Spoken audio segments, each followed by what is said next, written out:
Welcome to Markets Today. My name is Mbithe Mwema.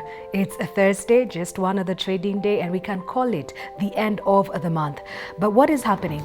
I will be giving you an overview of what's happening, at least in local markets. Though what has been quite exciting overnight is what is happening in the global markets. The social media trending frenzy and the retail investors in the United States have given the Wall Street stalwarts a run for their money.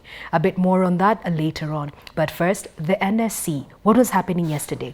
We have the charts lined up for you, starting off with the indices. We did see an uptick in terms of trade performance over the day compared to what we saw on Wednesday. There was a 313.6 percentage increment in terms of turnover, with turnover closing at 796 million compared to 192 million in the previous day. The indices were all up in the green, with the NSE All Share Index closing up 0.38 percentage points over the day, as well as the other indices closing up. We had the NSE 20 share up 6.5 percentage points, closed the day at 1,888, whereas the NSE 25 share index was up 5.63 percentage points to close the day at 3,461.6 points. All in the green there. Let's see what was driving performance, at least yesterday. As we had mentioned, 192 was what was traded on Wednesday. Yesterday, over 700 million was the value of market turnover. The key drivers there were Safaricom, Equity, and we did see a surprise trade come through Diamond Trust Bank of Kenya. As I was saying, you can see there the chart does not quite capture what was happening yesterday. The chart is stuck on Wednesday, but in terms of what was happening yesterday, we did see a 313 percentage increment, with the turnover closing the day at 796 million. Movers by turnover. We had Safaricom tracking the day over compared to the previous day. We also had Equity Group there. We had Diamond Trust Bank, which was third in place in terms of the trading volumes.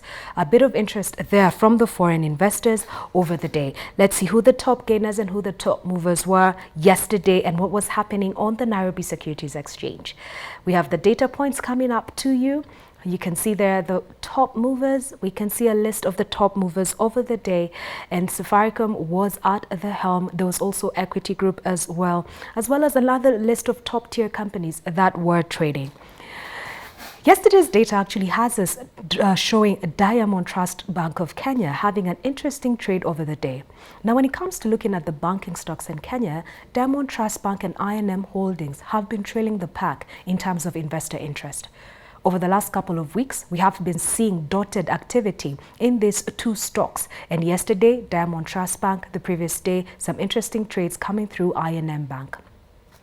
What is happening today on the Nairobi Securities Exchange? There has been a huge cross on Kenya. 8 million shares have been crossed today. Not much price change. It was from one book to another. That was the largest trade. Safaricom up until now has traded slightly below 2 million shares over the day. It looks like it will be a quiet day, nothing compared to yesterday. We will be suddenly looking out to see how the week ends. Fridays are usually quiet, but with these markets, you can't be too sure. Let's gloss over to what was also happening in the corporate world in Kenya. Yesterday, the Central Bank of Kenya met, that's the Monetary Policy Committee. It left the rate unchanged at 7%. The stance that the central bank is accommodating is really accommodative at this point in time, but they are saying that some of the decisions that they made last year are yet to take the full impact in terms of the impact on the economy. So at this point in time, 7% is what is left. Of course, the banking sector would prefer if this benchmark rate is raised higher to reflect the conditions in the economy where liquidity is becoming a bit of an issue to actually get by, as reflected by an increment in the interbank rates. Huge jump, almost a double over the last 3 months towards the end of the year last year. Let's go over to global markets and see what is happening there. The key news coming from the global markets is this. Social media trading had an impact on two key stocks over yesterday's trading activity. Two key stocks, the first one was AMC that rallied, but the key stock you wanted to focus on was a stock called GME, which is a gaming company.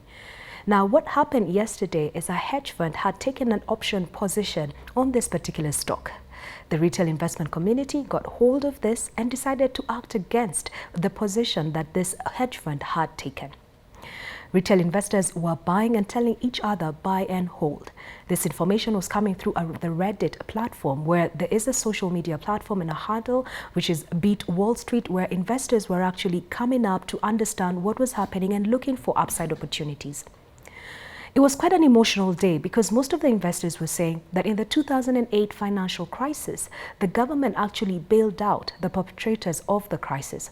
This time, they were saying it's payback, and they were willing to actually bet their savings or forfeit some of their expenses for the next couple of days, if nothing else, at least till Wednesday next week, when the option position expires for the hedge fund. This particular stock was up 121% in one day. Unfortunately, the retail investors are not able to trade overnight, a situation that is available for the institutional investors, such as the hedge funds and the banks. And so the expectation is once the markets open at 5:30 local time, that is the US markets, it will be an interesting push and shove to see who gets the end of the day. Certainly, there will be premium tiers that will be loading either for the retail investors or for the hedge fund. But Elon Musk, who's now the richest man in the world, what he did say on his tweet, he said, "That's a game stock." Let's see how the day progresses, and we will keep you updated. We take a break. We come back to Kenya, not as exciting as global markets, but we will be speaking with Cheryl Muriuki, who is part of the research team at Genghis Capital, to understand what is the play when it comes to equities in Kenya for the next 12 months, and what are some of the opportunities he sees, especially as we get into the month of February. You are in the retail space in Kenya. What are your thoughts? Does social media actually have an impact on how you trade? I know the key trend in Kenya is normally the penny stocks. There's a lot of excitement, a lot of conversation that always happens when it comes to Kenya Re, when it comes to stocks such as CIC. The penny stocks are always there, Britain as well. What are your thoughts? Where do you get your information? How do you act on that information? But more importantly, do you feel that the trading platforms are actually helping you? Because in the US, Robinhood has created another class of investors, and there is certainly a push and pull between the old and the new. We take a break. We want to hear your thoughts when we come back. When we come back again, let's look at the Nairobi Securities Exchange and see if we can get some good, exciting news compared to what we saw overnight in US markets. See you after the break.